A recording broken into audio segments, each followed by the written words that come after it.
Derek Holloway avait bâti sa vie comme il bâtissait des maisons avec méthode, précision et endurance.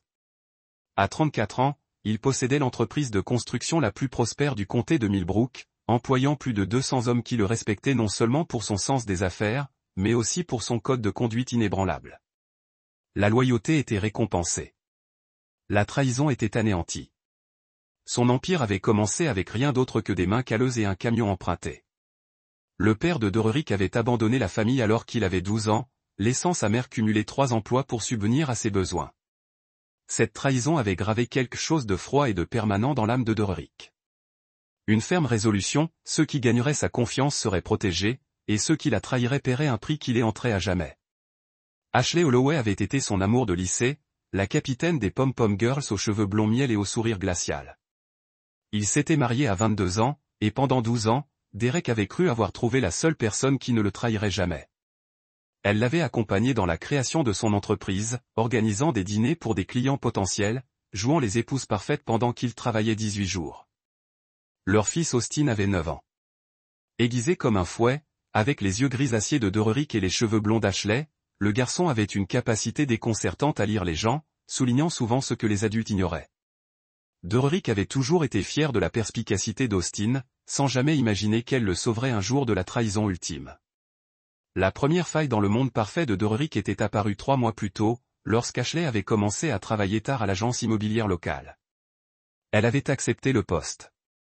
Elle prétendait avoir quelque chose à elle pour contribuer à leur fortune déjà conséquente. Dererick l'avait soutenue dans sa décision, lui offrant même une nouvelle BMW en guise de cadeau de félicitations. Mais les nuits tardives d'Ashley étaient devenues plus fréquentes, ses explications plus élaborées. Elle avait rejoint un club de lecture qui se réunissait jusqu'à minuit. Elle avait suivi des cours de yoga qui se terminaient à 22 heures. Elle s'était portée volontaire pour des événements caritatifs qui nécessitaient des week-ends dans les villes voisines. L'expérience de Dererick dans le bâtiment lui avait appris à remarquer les tremblements de terre. Les signes étaient subtils au début. Des appels téléphoniques chuchotés qui s'arrêtaient dès qu'il entrait dans la pièce. Un nouveau parfum, des vêtements qu'il n'avait jamais vus auparavant apparaissant dans son placard. Elle avait commencé à se coucher après lui et à se réveiller avant lui, fuyant l'intimité qui avait été la pierre angulaire de leur mariage. Le point de rupture survint lorsque Dererick trouva dans le sac à main d'Ashley un reçu pour un week-end au Riverside Resort, une escapade romantique qu'elle avait soi-disant passée avec sa sœur, Brianna. Lorsque Dererick appela Brianna pour la remercier d'avoir pris soin d'Ashley pendant une période stressante, le silence confus de Brianna lui dit tout ce qu'il avait besoin de savoir. Cette nuit-là, Dererick était allongé dans son lit à côté de sa femme endormie, les yeux rivés au plafond, la rage montant dans sa poitrine comme de l'acier en fusion. Mais ce n'était pas la colère brûlante et explosive d'un instant. C'était cette fureur froide et calculatrice qui avait fait son succès en affaires. Il n'affronterait pas Ashley. Pas encore. Il attendrait, observerait, et le moment venu, il la ferait payer d'une manière qu'elle n'aurait même pas imaginée. Dererick avait engagé Marcus Webb, le meilleur détective privé de l'État, sans prévenir personne. Marcus était un ancien détective qui avait quitté la police, écœuré par les criminels en liberté pour vice de procédure. Il comprenait le besoin de preuves absolues de Dererick avant d'agir. En 2 semaines, Marcus avait constitué un portfolio dévastateur. Ashley entretenait une liaison avec Ryan Blackstone, le directeur commercial au discours éloquent de Premier Reali où elle travaillait. Ryan avait 31 ans, divorcé et avait la réputation de séduire les femmes mariées. Leur liaison durait depuis 4 mois, coïncidant exactement avec le nouveau travail d'Ashley. Les photos fournies par Marcus étaient accablantes. Ashley et Ryan s'embrassant dans sa voiture, entrant ensemble dans des hôtels, se promenant main dans la main dans les parcs et les villes voisines où ils pensaient que personne ne les reconnaîtrait. Mais ce qui blessa le plus Derrick, ce ne fut pas la trahison physique. C'était de voir Ashley rire avec Ryan comme elle riait avec lui. Regarder Ryan avec la même adoration qu'elle avait autrefois pour Derek. Marcus avait également découvert les habitudes de Ryan. Cet homme était un prédateur qui ciblait spécifiquement les femmes mariées qui réussissaient. Ashley était sa 4e conquête en 3 ans. Chaque relation suivait le même scénario, charme professionnel, séduction progressive, promesse d'une vie meilleure, puis passage à la cible suivante une fois l'excitation retombée. Dererick étudiait les rapports de surveillance comme des plans de bataille. Ashley et Ryan se retrouvaient tous les mardis et jeudis au Pine Grove Motel, en dehors de la ville. Ils avaient commencé à planifier des week-ends ensemble, Ashley mentant à Derrick à propos de sorties entre filles ou de réunions professionnelles. Le plus écœurant, ils avaient commencé à évoquer le départ d'Ashley de Derek et la prise de la moitié de ses biens lors du divorce. Mais la rage de Derrick atteignit un niveau supérieur lorsque Marcus rapporta que Ryan posait des questions sur l'entreprise de Derrick, soutirant à Ashley des informations sur les contrats de construction, les détails financiers et les relations clients. Ryan ne se contentait pas de voler la femme de Derrick. Il l'utilisait pour potentiellement lui voler son gagne-pain. Tandis que Derek analysait ces informations dans son bureau, entouré de récompenses et de photos de bâtiments qu'il avait construits, un plan commença à germer dans son esprit. Il ne suffirait pas de les dénoncer ou de divorcer d'Ashley. Cela leur permettrait de poursuivre leur relation, voire de se marier, Ashley s'emparant de la moitié de tout ce que Derrick avait bâti à la sueur de son front. Non, Derrick avait besoin de quelque chose de plus permanent, de plus dévastateur. Il devait les détruire tous les deux si profondément qu'ils ne s'en remettraient jamais, ne le menaceraient plus jamais et n'oublieraient jamais le prix de leur trahison envers Derek Holloway. Ce séjour en camping était l'idée de Derrick, soi-disant une occasion de renouer les liens familiaux avant qu'Austin n'entre en CM1. En réalité, c'était l'occasion idéale de déclencher le piège que Derrick avait soigneusement préparé. Il avait choisi le camping de Whispering Pine car il était isolé, mal desservi et situé exactement à mi-chemin entre leur domicile et le Pine Grove Motel où Ashley et Ryan avaient mené leur liaison. Derrick avait passé des semaines à préparer ce voyage, mais pas comme Ashley l'avait imaginé. Alors qu'elle pensait qu'ils préparaient leur bagage pour une simple escapade en famille, Derrick orchestrait le début de la fin pour tous ceux qui l'avaient trahi. Le matin du camping, Ashley semblait nerveuse, consultant constamment son téléphone malgré le faible signal dont Derrick l'avait prévenu. Elle avait emporté plus de vêtements que nécessaire pour un voyage de 3 jours et s'était maquillée avec un soin inhabituel pour quelqu'un qui prévoyait de dormir sous la tente. Derrick chargea leur SUV avec une efficacité maîtrisée, ses mouvements calmes et contrôlés malgré la tempête qui le menaçait. Austin l'aida avec enthousiasme, impatient de vivre sa première véritable aventure de camping. Le garçon ignorait qu'il allait assister à la destruction de tout ce qu'il avait cru de sa famille. Le trajet jusqu'à Whispering Pine dura 2 heures, et Ashley devenait de plus en plus agitée à mesure qu'il s'éloignait de la civilisation. Elle se plaignit du manque de réseau, craignant de manquer des appels importants du travail. Derrick l'assura que quelques jours déconnectés de la technologie leur feraient du bien à tous. Ils étaient au camping depuis à peine 1 heure lorsqu'Ashley annonça qu'elle devait aller chercher du bois dans les bois.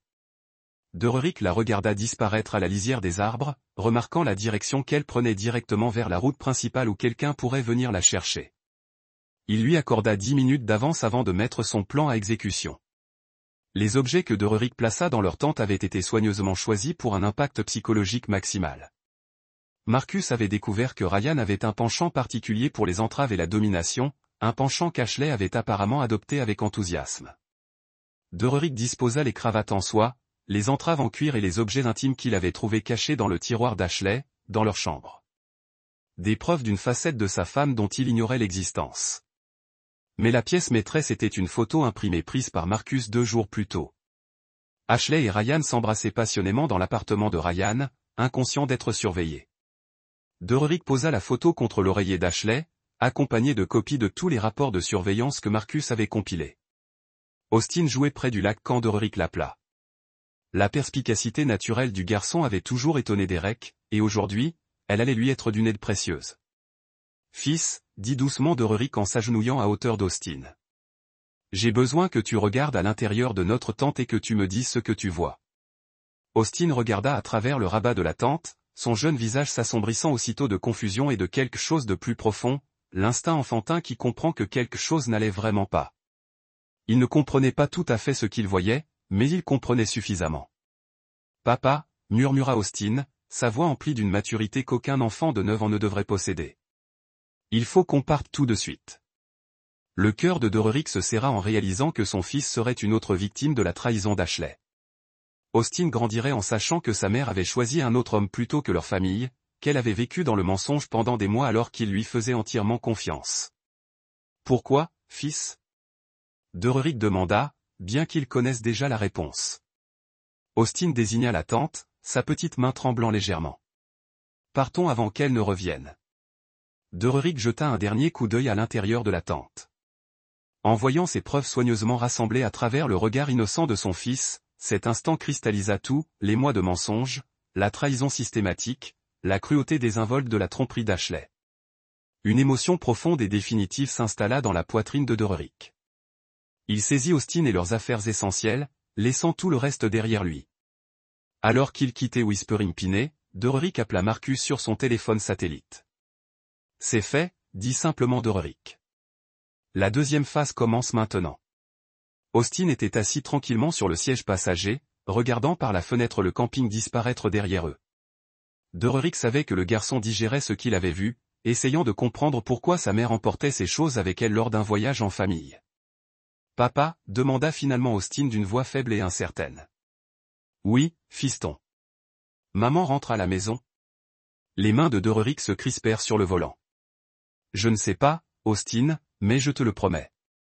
Tout va être différent maintenant, et je vais m'assurer que ceux qui ont blessé notre famille comprennent qu'ils auront des conséquences. » Le trajet dura plus longtemps que d'habitude, car Derrick fit plusieurs arrêts, déposant des colis à des endroits précis, téléphonant à certains contacts et préparant le terrain pour la suite.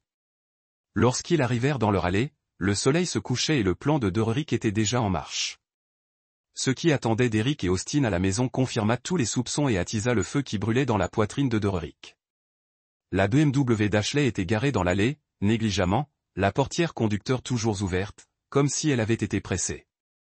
Un bocal pendait à la porte d'entrée de leur maison, et Derrick entendit des voix à l'intérieur.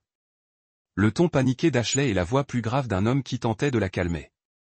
Derrick dit à Austin d'attendre dans le SUV et se dirigea discrètement vers la fenêtre du salon. À travers l'ouverture des rideaux, il vit Ashley faire les 100 pas frénétiquement tandis que Ryan Blackstone, assis sur le canapé en cuir de Derrick, parcourait une pile de papier. Ashley pleurait, le mascara coulant sur ses joues tandis qu'elle agitait les mains de façon théâtrale.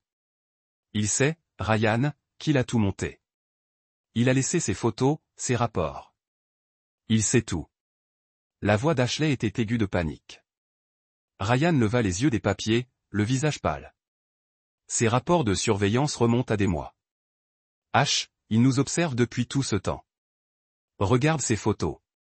Il est au courant pour le motel, pour nos escapades du week-end, pour tout. Derrick sourit froidement en voyant la façade confiante de Ryan s'effondrer. L'homme qui avait été si doux et charmant en séduisant la femme d'un autre était maintenant confronté à la réalité de contrarier Derek Holloway. « Qu'est-ce qu'on va faire ?» demanda Ashley. « Il pourrait nous ruiner tous les deux. Ma réputation, ton travail. »« Calme-toi, » dit Ryan. Mais sa voix trahissait sa propre peur. « Il faut réfléchir à tout ça avec logique. Peut-être pourrions-nous le convaincre que ce n'était qu'une crise de la quarantaine, que c'était fini entre nous. » Derrick serra les mâchoires. Même maintenant, pris en flagrant délit, il complotait pour le manipuler.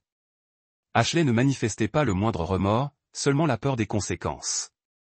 Soudain, Ashley s'arrêta de faire les 100 pas et regarda Ryan droit dans les yeux. Et si on pouvait le faire disparaître ? La question flottait dans l'air comme un gaz toxique. Derrick sentit son sang se glacer en regardant sa femme, avec qui il avait été marié pendant 12 ans et qui était la mère de son enfant, discuter nonchalamment de son meurtre. Ryan s'agita, mal à l'aise. « De quoi parles-tu » Réfléchis continua Ashley, sa voix prenant un ton calculateur que Derrick n'avait jamais entendu auparavant. Derrick a beaucoup d'ennemis dans le bâtiment. Quelqu'un pourrait provoquer un accident sur l'un de ses chantiers. J'hériterais de tout. On pourrait être ensemble et personne ne serait au courant de leur liaison. Derrick en avait assez vu. Il retourna au SUV où Austin l'attendait, l'esprit s'emballant avec les implications de ce qu'il venait d'observer. Ashley n'était pas seulement une épouse infidèle. Elle planifiait activement son meurtre. La femme qu'il aimait et en qui il avait eu confiance pendant 16 ans était prête à le tuer pour de l'argent et un autre homme. « Fils » dit Derek doucement en remontant au volant. « On va chez mon frère pour la nuit. J'ai besoin que tu fasses un sac avec tout ce qui est important pour toi. » Austin hocha la tête solennellement, comprenant que quelque chose de fondamental avait changé dans leur famille. Derrick les conduisit chez son frère Tommy, à l'autre bout de la ville, où il expliqua suffisamment la situation pour s'assurer qu'Austin serait en sécurité et pris en charge. Cette nuit-là, Derek était assis dans le garage de Tommy, entouré d'outils et de l'odeur familière de l'huile moteur, planifiant le projet de construction le plus important de sa vie, la destruction totale d'Ashley Holloway et de Ryan Blackstone. Mais ce ne serait pas une simple vengeance. l'entreprise de Derrick lui avait appris à penser en termes de fondation, de structure et de stabilité à long terme. Il devait les détruire de manière permanente, intraçable et suffisamment dévastatrice pour servir d'avertissement à quiconque pourrait envisager de le trahir. Marcus arriva à minuit avec les renseignements supplémentaires demandés par Derrick. Il s'avéra que Ryan Blackstone avait des dettes envers des individus très dangereux. Son addiction au jeu l'avait mis dans le pétrin pour plus de 200 000 $ auprès d'un requin solitaire nommé Vincent Torino, un homme qui n'acceptait pas les retards de paiement. Ashley, quant à elle, transférait progressivement de l'argent de leur compte joint vers un compte privé que Ryan l'avait aidé à ouvrir. Elle avait volé plus de 50 000 $ au cours des 2 derniers mois, préparant visiblement sa fuite avec son amant. Derrick étudiait les informations, son esprit fonctionnant comme un maître d'échecs, planifiant ses coups à plusieurs coups d'avance. Il ne se contenterait pas de détruire Ashley et Ryan. Il utiliserait leurs propres faiblesses et péchés pour orchestrer leur chute et le blanchir complètement.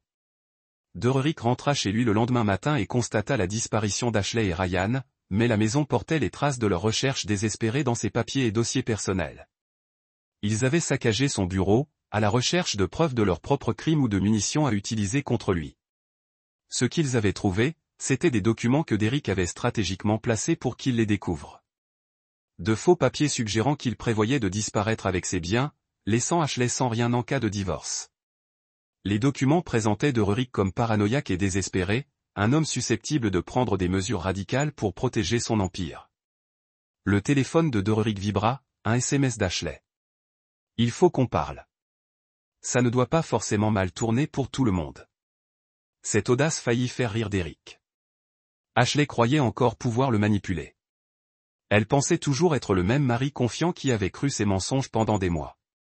Elle ignorait que Derrick enregistrait toutes leurs communications depuis la découverte de leur liaison, montant un dossier qui anéantirait toute sympathie qu'un juge pourrait lui témoigner. Derrick répondit par SMS, Pine Grove Motel, chambre 237, 1 heure. Venez seul. Il avait délibérément choisi leur lieu de rendez-vous habituel, sachant que cela les ébranlerait tous les deux de voir leur sanctuaire secret dévoilé. La chambre 237 était la même que celle où Marcus les avait photographiés à plusieurs reprises, où ils avaient trahi la confiance de Derrick à maintes reprises. Derrick arriva tôt et se plaça de manière à pouvoir surveiller le parking. La BMW d'Ashley arriva pile à l'heure, suivie 5 minutes plus tard par la Mustang rouge de Ryan.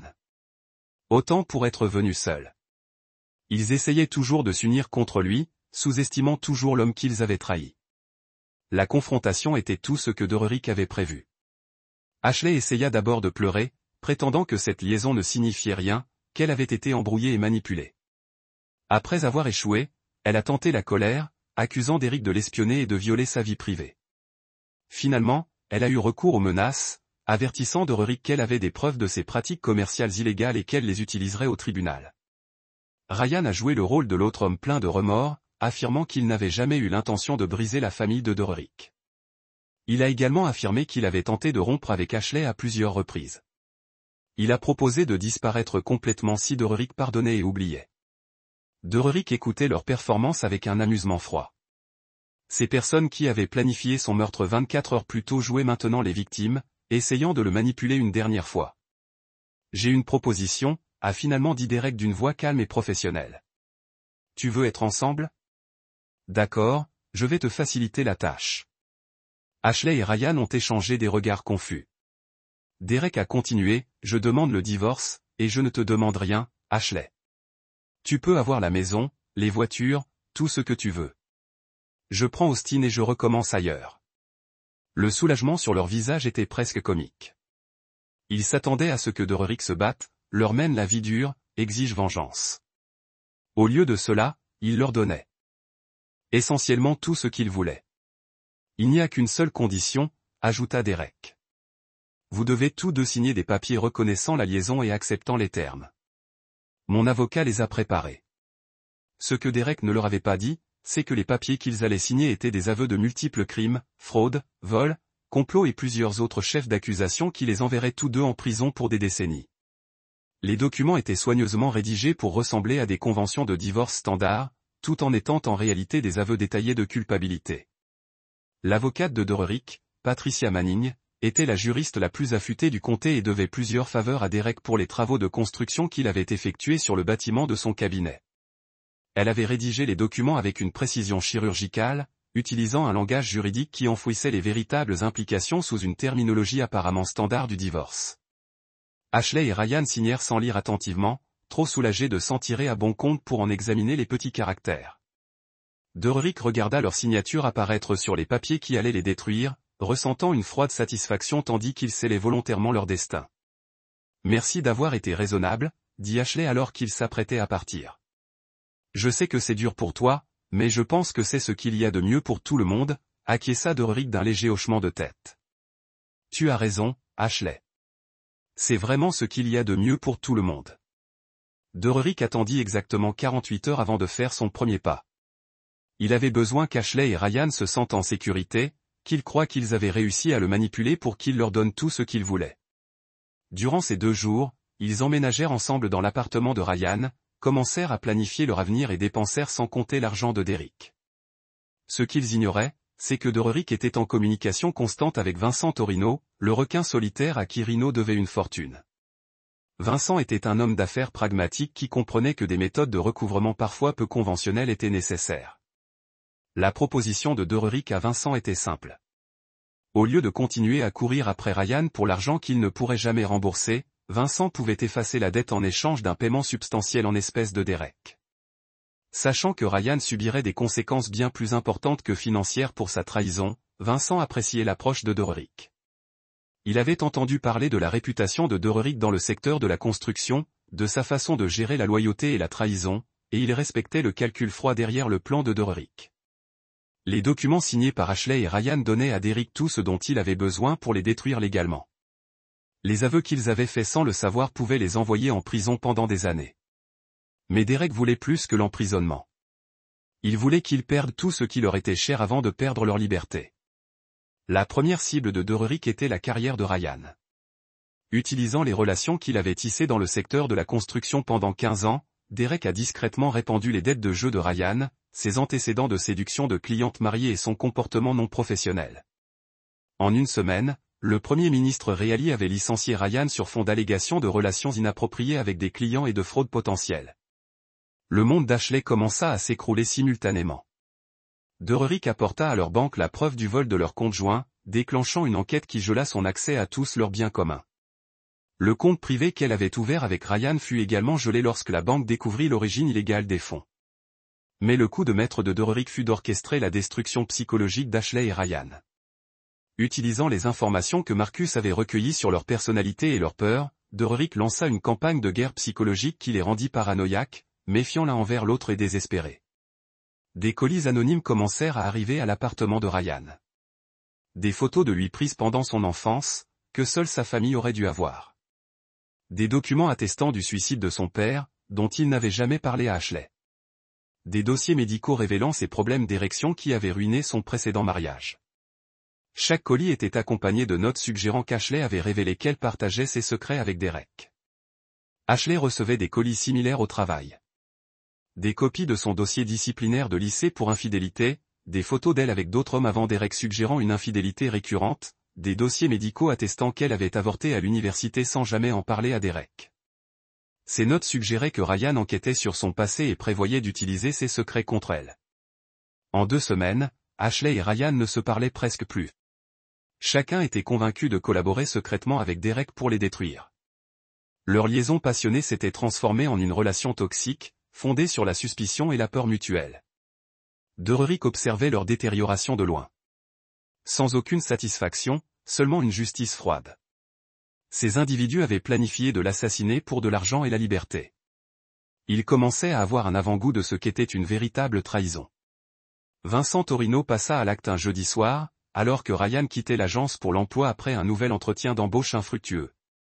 Le passage à tabac était suffisamment professionnel et rigoureux pour envoyer un message clair sans causer de séquelles permanentes. Ryan passa 3 jours à l'hôpital avec des côtes cassées, un nez fracassé et une commotion cérébrale qui lui laissait du mal à se souvenir des détails les plus élémentaires. Ashley le trouva sur le parking de l'hôpital à sa sortie, méconnaissable sous les bleus et les gonflements. Les premiers mots de Ryan furent une accusation. « Tu leur as dit où me trouver. »« De quoi parles-tu » demanda Ashley, mais Ryan était hors de raison. La combinaison du traumatisme physique et de la pression psychologique l'avait poussé à bout. Il était convaincu qu'Ashley avait orchestré l'agression, qu'elle collaborait avec Derick pour l'éliminer afin de garder l'argent de Derick pour elle. La paranoïa que Derick avait soigneusement cultivée entre eux explosa en guerre ouverte. Ryan accusa Ashley de l'avoir trahi. Ashley l'accusa d'être faible et stupide. Leur relation, bâtie sur la tromperie et l'égoïsme, ne résista pas à la pression systématique exercée par Derick. Ashley retourna chez sa sœur Brianna où elle s'effondra complètement. Pour la première fois depuis le début de leur liaison, elle sembla prendre la mesure de ce qu'elle avait perdu. Derick avait été plus qu'un mari. Il avait été son ancre, son protecteur, la seule personne qu'il avait aimée inconditionnellement pendant 16 ans. Elle avait tout gâché pour un homme qui la regardait désormais avec haine et suspicion. Mais les regrets d'Ashley arrivèrent trop tard. Derick avait déjà lancé la phase finale de son plan. Les aveux signés d'Ashley et Ryan furent remis au bureau du procureur par Patricia Manning, accompagnés de toutes les preuves que Marcus avait rassemblées pour leur crime. Les accusations de vol à elles seules enverraient Ashley en prison pour 5 à 10 ans. Si l'on ajoute à cela les accusations de complot et les preuves de leur projet d'assassiner Derek, ils encouraient des décennies de prison. Les mandats d'arrêt furent émis un lundi matin. Ashley fut emmenée menottée au domicile de Brianna, confuse et hurlant qu'elle avait été trompée, que les papiers qu'elle avait signés n'étaient pas ceux que Derick avait affirmés. Ryan fut arrêté dans un refuge pour sans-abri où il résidait depuis qu'Ashley l'avait mis à la porte. Trop brisé et paranoïaque pour comprendre ce qui se passait. Derick regardait les informations depuis sa nouvelle maison du Colorado, où il avait installé son entreprise et bâtissait déjà un nouvel empire. Austin était assis à côté de lui, comprenant désormais suffisamment ce qui s'était passé pour poser les questions difficiles. « Maman te voulait-elle vraiment du mal ?» demanda Austin lors d'une de leurs conversations du soir. Derick pesa ses mots avec soin. « Ta mère a fait de très mauvais choix, mon fils. Elle a choisi de nous mentir, de nous voler et de préparer des choses qui auraient gravement blessé notre famille.